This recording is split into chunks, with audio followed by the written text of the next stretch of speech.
Hi, I'm A. Avilotep. This is not just my story, it's a story of hope, healing, and how God can turn pain into purpose. This is to encourage and remind everyone that your past does not define your future. I was raised by a mother and a father who poured out unconditional love on me from the very beginning. They never made me different or less. I was their son, completely unquestionable and wholeheartedly. My father was a man of dignity, the first graduate among the Daho, comprising of 8 villages, a respected government officer, and a light in our community. My mother was a woman of prayer, full of wisdom, gentle strength, and quiet faith. Together, they built a foundation of love, faith, and discipline that I carry to this day. But when my father passed away, my world cracked open. I lost myself.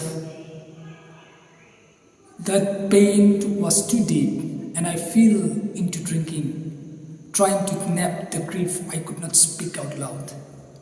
Then, the few years later, my mother also passed away, and the ground beneath me completely collapsed.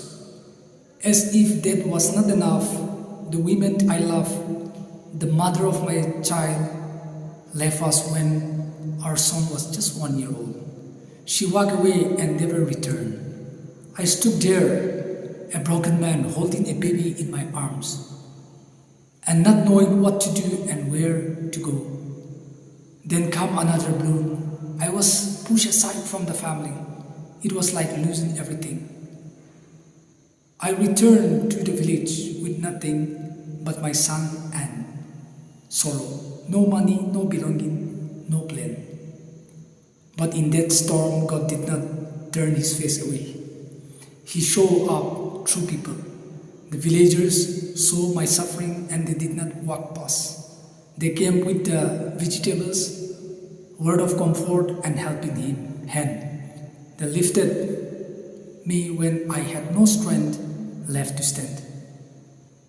I will never forget the kindness that saved us, and though I cannot name every person who helped us, from the bottom of my heart, thank you. May God bless each of you for the love you have shown in our darkness moment. One relative quietly gave 5,000 to help my son's first admission. That aid felt like a mountain of mercy, because in that moment we had nothing, and God used that kindness to light our path forward. In 2020, my son started school. We had no bicycle, no transport, but I make a silent vow. My son will go to school no matter what. So every morning I lifted him onto my shoulder and walked 7 kilometers, and every evening I carry him home again. We walk through suns, through rain, through exhaustion, but we walk in hope because I believe in him, because I have tested grace and I could not give up. Then came the pandemic, school closed, everything paused, and yet that stillness became the mirror.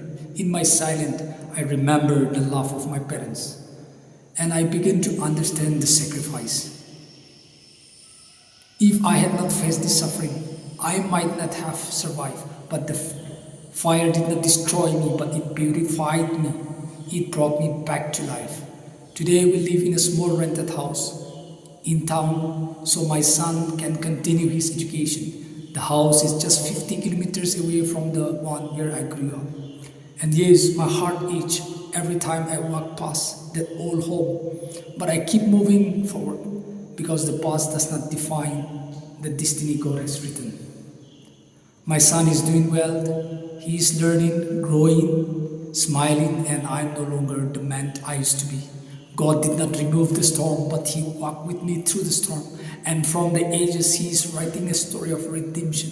To everyone who feels cast out, forgotten, abandoned, you are not alone. You are not beyond repair, and your story is not over. Keep walking, keep believing. The word rejection feels like a curse, but it's a time But now I see it was God redirection. He allowed people to walk away because they could not go where He was taking me. He broke things apart, not to destroy me, but to rebuild me stronger with Him at the center. What felt like an abandonment was actually a divine setup for a new beginning. God, who not punishing me, He was protecting me. He was not distant, He was deeply involved, and even when I could not feel Him, He was walking right beside me.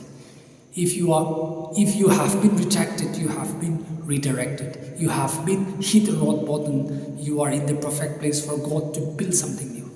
And yes, I have come a long way, but do not get me wrong. That does not mean I'm complete. I'm still healing, I'm still learning, I'm still trusting God to feel in the broken place. What you see now is not the finished version of me.